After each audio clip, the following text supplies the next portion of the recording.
Hello everyone, Radhe Radhe. कैसे हैं आप सब लोग? आई होप बहुत अच्छे होंगे और मैं भी बहुत अच्छी हूँ। जो मुझे नहीं जानते मैं बता दूँ कि मेरा नाम है लक्ष्मी और मैं बिहार की रहने वाली हूँ। और बिहार में जो कॉम्पिटिटिव एग्ज़ाम होते हैं मैं उसकी प्रिपरेशन कर रही हूँ। तो इस टाइम मेरा मेन फोकस यही है, क्योंकि मैं BSSC CGL 4 एग्ज़ाम की प्रिपरेशन करती हूँ। तो मेरा मेन टारगेट यही है कि मैं उसकी अच्छी तरह से प्रिपरेशन करूँ। और इसके साथ ही मैं BPSC TRE 4 एग्ज़ाम की भी प्रिपरेशन करती हूँ, क्योंकि हमारा सीटेट क्वालिफाई है।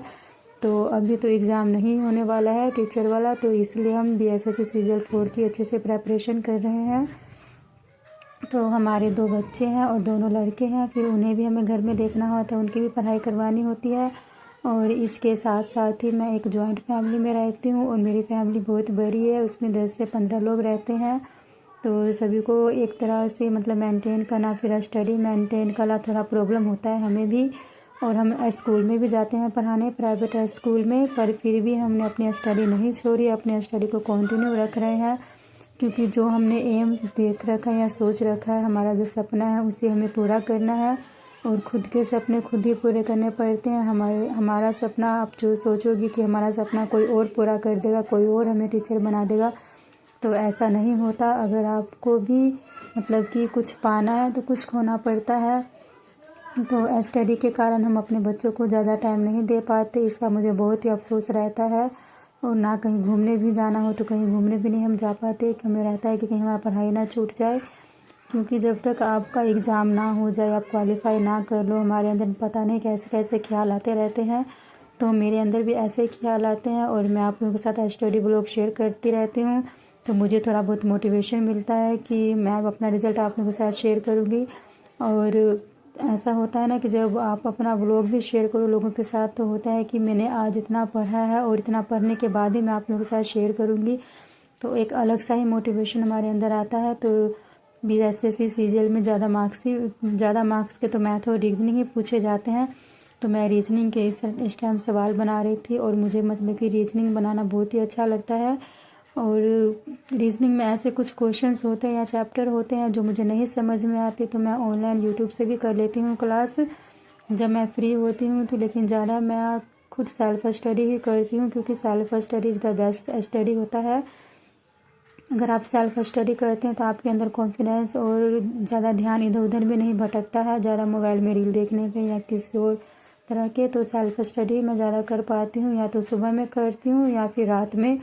तो इस टाइम मैं जब स्कूल से आई थी तब की मेरे स्टडी ब्लॉग है, मैं उस टाइम में स्टडी कर रही थी। सब बच्चे सब बाहर गए थे घूमने, क्योंकि जब सब आदमी घर में हो तभी भी स्टडी मैं नहीं कर पाती।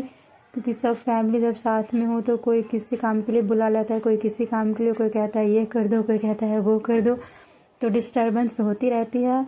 फिर भी अपने आप पे फोकस करके, एम पर फोकस करके स्टडी करना पड़ता है। आप लोग भी ऐसे ही कीजिए। अगर टाइम नहीं मिलता, जब मुझे तो जब ही टाइम मिलता है मैं तभी स्टडी करने के लिए बैठ जाती हूँ। क्योंकि बिना, अगर मैं ये सोचती ना कि मुझे इतने बजे ये काम करना है तो वह मैं नहीं कर पाती, दिन में तो मैं खास करके नहीं कर पाती। अगर मैं एम बना लेती हूँ कि मुझे सुबह में 4 बजे उठना है या 2 बजे उठकर स्टडी करना है, तो वो मेरा टारगेट पूरा हो जाता है। क्योंकि दिन में पूरी फैमिली को एक साथ मेंटेन कर कर चलना थोड़ा डिफ़िकल्ट हो जाता है। जो लोग जॉइंट फैमिली में रहते होंगे उन्हें पूरा पता होगा कि वो किस तरह से अपने फैमिली को मेंटेन करते हैं और उनकी देख रेख करते हैं। और मेरा तो खास करके मैं स्कूल भी जाती हूँ तो दिन में उतना टाइम नहीं मिल पाता, तो इसलिए मैं ज़्यादा तो स्कूल के आने के बाद ही स्टडी करती हूँ, या फिर मॉर्निंग टाइम में ज़्यादा करती हूँ, रात को सोते टाइम।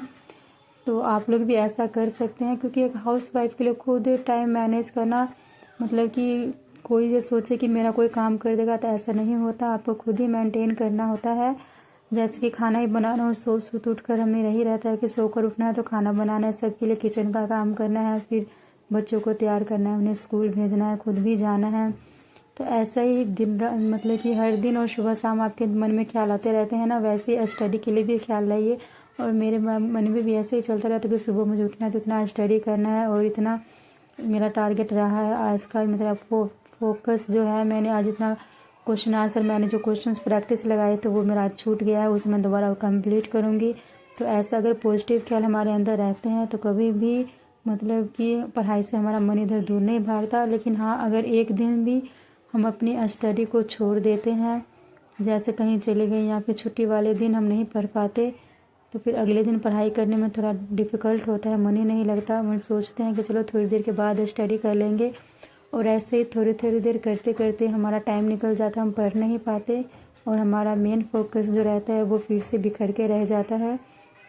तो मैं यही कहूँगी कि आप लोग भी स्टडी कीजिए बढ़िया से और अपने टारगेट को पूरा कीजिए। तो मेरा ये 4th डे है, मैंने 30 डे का स्टडी चैलेंज लिया था, तो आज मेरा 4th डे है।